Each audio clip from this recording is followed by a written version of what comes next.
Hi, welcome to another Filmora tutorial. So on this tutorial, I'm going to show you how you can make your video slow-mo. Now check the initial video, yeah? And then check the slow-mo video. Yes, you are welcome back. Please make sure you subscribe to this channel if you want to know more about Wondership Filmora. So if you want to slow mo, let's say you are recording, you need to make sure you put your camera to a very higher frame rate.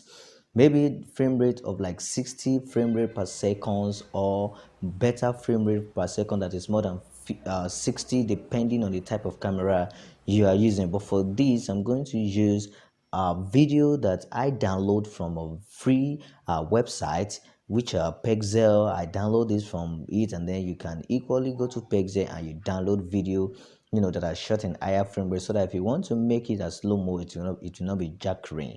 And also you can equally use any video that you really want to use. So now I go to my file, and then here is the video I want to use, and then I import into Wondershare Filmora. So as I import into Wondershare Filmora, and then this is the normal video you see is okay. So if you want to change it to slow-mo, it's very easy.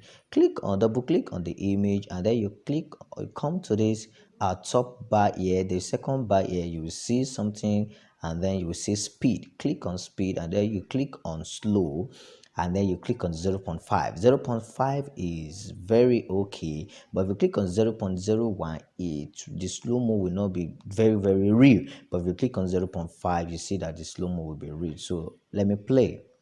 This is how to create a slow-mo using Wondershare Filmora. If you want to know more on how to use this software, please like, comment, and subscribe to this channel, as I will get you updated. See you in the next video.